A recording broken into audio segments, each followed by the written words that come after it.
শুভেন্দু অধিকারী বলছেন বিধানসভা এটা নিয়ে বিধানসভা মানে বিধানসভা কি পররাষ্ট্র মন্ত্রক দেখছে এখন? মানে পশ্চিমবঙ্গের সঙ্গে বাংলাদেশের কি এখন স্বাধীন সম্পর্ক? পররাষ্ট্র মন্ত্রকটা পশ্চিমবঙ্গে দিয়ে দেওয়া হয়েছে।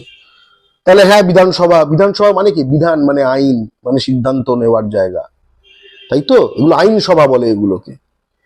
তো পশ্চিমবঙ্গের বিধানসভায় কোন আইন পাস সম্ভব যার মাধ্যমে বাংলাদেশ থেকে ধরো মেডিকেল ভিসা আটকানো যাবে, বা বিএসএফ কি করবে না করবে এটা ঠিক করা যাবে, যে হিন্দু বাঙালিকে অ্যালাউ করবে চেকপোস্ট দিয়ে, এটা ঠিক করা যাবে? সেখানে এটা ঠিক করা যাবে যে ট্রেডটা, ইন্টারন্যাশনাল ট্রেডটা বন্ধ হয়ে যাবে, এটা ঠিক করা যাবে? এই যে তিস্তার জল যে দিয়ে দেওয়ার পায়তারা করেছে বারবার মোদী সরকার, সেটা আটকানো যাবে? একমাত্র ঐক্যবদ্ধ বাঙালি এই জিনিসগুলো করতে পারে। পশ্চিমবঙ্গের প্রতিটি বাঙালিকে ঐক্যবদ্ধ হতে হবে এই পশ্চিমবঙ্গে।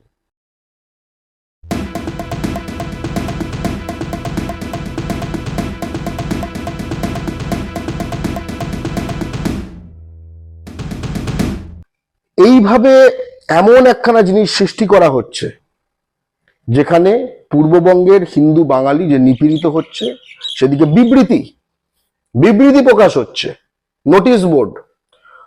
অথচ এই পররাষ্ট্র মন্ত্রক কিন্তু সর্বক্ষেত্রে নোটিশ বোর্ড গিরি করে না। আমি সেটা উদাহরণ দিয়ে বলবো। ভারত যখন স্বাধীন হলো বাঙালির রক্তে, আমরা এই পররাষ্ট্রের সঙ্গে আমাদের যে সম্পর্ক, সেটা কাকে ন্যস্ত করলাম? কেন্দ্রীয় সরকারকে। আমি ভারতের একজন বাঙালি নাগরিক, আমার বাংলাদেশে আমার স্বার্থের কিছু কনসার্ন আছে, সেখানে কিছু নেগেটিভ বেশ কিছু ঘটনা ঘটছে, যেটা আমি বদল চাই। তার জন্য আমি কি করব? আমি বাংলাদেশ বর্ডারে গিয়ে ঢিল ছুড়বো?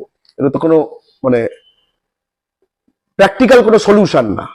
সমাধান যে চাইবে বাস্তবত, আমার সঙ্গে বাংলাদেশের সম্পর্ক যে ভারতের নীতি নির্ধারণকারী সম্পর্ক, যেটা ভারতের কেন্দ্রীয় সরকারের পররাষ্ট্র মন্ত্রকের অধীন, আমি তার কাছে অ্যাপিল করবো যে এই এই এই এই এই এই করুন। যে বললাম না, শুভেন্দু অধিকারী মিটিং করিয়ে দিন অমিত শাহ, তাকে আমি এইগুলো আমরা বলতে চাই, যেগুলো করুন।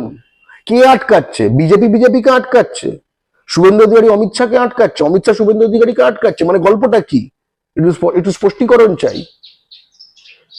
কিন্তু এই আটকির কেসে যেটা কমপ্লিটলি হয়ে যাচ্ছে, যে মারোয়ারি গুজরাটি যারা ব্যবসা লেনদেন, ইধার কামাল উধার, উধার কামাল ইধার, ওখান থেকে প্রাণ আসছে, এখান থেকে মারোয়ারি গুজরাটির মাল যাচ্ছে, এই সম্পর্কতে কোনো ছেদ নেই। এমনকি এই যে হিন্দু বাঙালি সংখ্যালঘুর ওপর আক্রমণ ঘটমান বেশ কিছু কেস, জেনুইন কেস আমাদের কাছে এসছে, এবং এখন একটা ভারত বিরোধী যে একখানা পরিবেশ সেখানে সৃষ্টি হয়েছে, তার ঘৃণ্যতম প্রকাশ হয়েছে যে ওখানকার যে ইঞ্জিনিয়ারিং কলেজ এবং বিভিন্ন জায়গায় যে আমাদের ভারতের রাষ্ট্রীয় পতাকা, সেটাকে পাপোশ হিসেবে ব্যবহার করেছে। একটা জিনিস কখনো লক্ষ্য করে দেখেছেন? ওখানে আদানির, আম্বানির যে ইনভেস্টমেন্ট আছে, বা তাদের যে গুজরাট, ইউপি, বিহার থেকে যাওয়া অনেক কর্মচারী ওখানে আছে নানা পদে, এদের কারুর একটা চুলও বাঁকা হয়েছে? বাঙালি একটু কিন্তু মাথা কাটাতে হবে, গেমটা কি হচ্ছে। বোরে হয়ে যেও না, বোরে কোনো দাবা খেলায় না বোরে জেতে না, বোরেগুলো শুধু ব্যবহার হয়। আমরা সুভাষের জাতি, আমরা বোরে হয়ে বাঁচবো মরবো এটা হতে পারে না।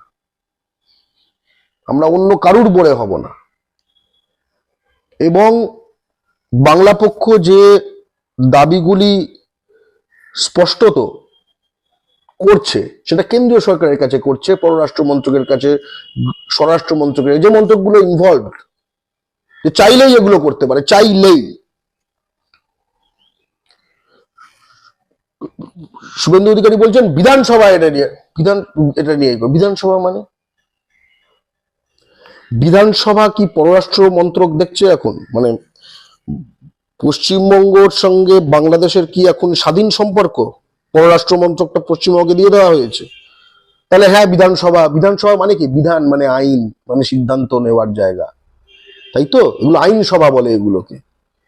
তো পশ্চিমবঙ্গের বিধানসভায় কোন আইন পাস সম্ভব যার মাধ্যমে এই বাংলাদেশ থেকে ধরো মেডিকেল ভিসা আটকানো যাবে, বা বিএসএফ কি করবে না করবে এটা ঠিক করা যাবে, যে হিন্দু বাঙালিকে অ্যালাউ করবে চেকপোস্ট দিয়ে, এটা ঠিক করা যাবে সেখানে? এটা ঠিক করা যাবে যে ট্রেড, ইন্টারন্যাশনাল ট্রেডটা বন্ধ হয়ে যাবে, এটা ঠিক করা যাবে?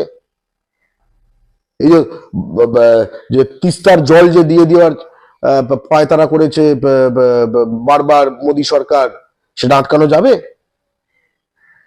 একমাত্র ঐক্যবদ্ধ বাঙালি এই জিনিসগুলো করতে পারে। পশ্চিমবঙ্গের প্রতিটি বাঙালিকে ঐক্যবদ্ধ হতে হবে এই পশ্চিমবঙ্গে।